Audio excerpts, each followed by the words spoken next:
Dave the delivery driver. Dave had just graduated from high school and found himself at a crossroads, unsure of what path to pursue. Determined to explore his options, he took on a variety of short-term jobs, hoping to discover his true calling. This week, Dave had landed a gig as a food pickup and delivery person for a new up-and-coming app called Food Rush. Dave had hit a snag in his job searches and needed a quick way to earn some extra cash. Food Rush, a newly founded startup, offered similar food pickup and delivery services as other leading apps. Intrigued by the idea of flexible hours and quick pay, Dave decided to give it a try. He was accepted as a driver and planned to test the waters over the weekend. Friday rolled around, and Dave started his first shift. It was a slow day for orders, which gave him the time to ease into the job. As the day went on, Dave found himself enjoying the freedom the job provided. He cruised through the city, listening to his favorite playlist, and appreciated the lack of pressure. Dave was relieved. This job seemed stress-free, which was crucial given his condition. Stress often triggered fainting spells, a problem that had caused issues in his previous jobs. But that day, he finished his shift without a hitch and looked forward to the next. The next morning, Dave woke up refreshed and ready for another day. The orders came in faster this time, and Dave relished the opportunity to earn more. As the day went on, he accepted as many deliveries as he could handle, each one bringing him closer to his goal of making some decent cash. By the time the clock neared midnight, only a handful of restaurants were still open. One more order, and I'm calling it a night, Dave thought, scanning the app. An order for tacos popped up, destined for an address on the outskirts of the city. The tip was substantial, making it hard to resist. "All right, let's do this," he muttered, accepting the job. He picked up the tacos and headed towards the address. The city lights faded in his rear-view mirror as he drove deeper into the countryside. The road turned into an old, narrow path, barely illuminated by his car's weak headlights. As barns replaced houses, Dave realized just how isolated this area was.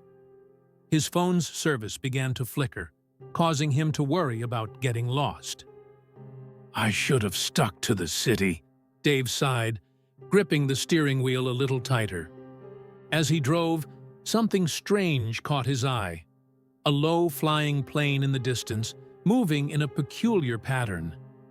Dave squinted, trying to make sense of it, but the object seemed too large and oddly shaped to be a regular aircraft. "What the hell is that?" Dave whispered to himself, his heart starting to race. Suddenly, his car's electronics went haywire. The radio crackled, the dashboard lights flickered, and the engine sputtered to a halt. "You've got to be kidding me," Dave groaned, slamming his hands on the steering wheel. Just as frustration began to bubble over, a bright light engulfed his car. Dave's breath caught in his throat as an overwhelming sensation washed over him, pulling him into unconsciousness.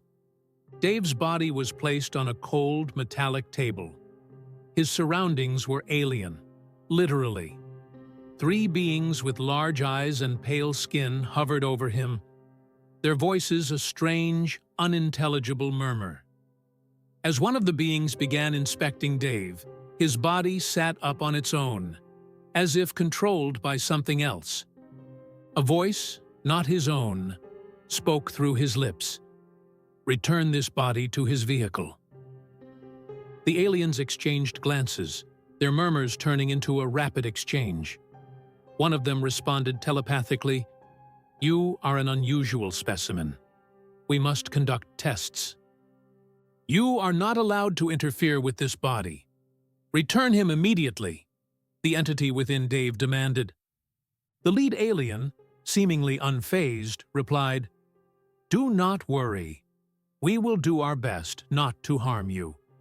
Your uniqueness is too valuable to ignore." Dave's entity grew more forceful. "You will regret this. Return this body now." Before the alien could respond, another one rushed into the room, its urgency palpable. The newcomer frantically communicated with the others before telepathically addressing the entity. "We were unaware of your presence on this planet. We will comply immediately. Please allow us to leave this galaxy in peace."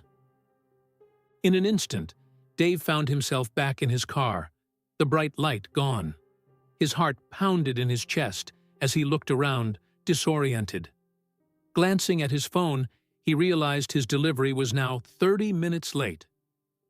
"Great," Dave muttered, starting the car and driving towards the destination. "I hope they're not too mad." When he finally arrived, the client was understandably upset, but Dave quickly explained, "Sorry, I got lost out here. My phone lost service." The client grumbled, but accepted the explanation. Dave completed the delivery and drove off, eager to put the night's bizarre events behind him. Thank you for listening to this terrifying twist tale. Please support this channel by liking and subscribing.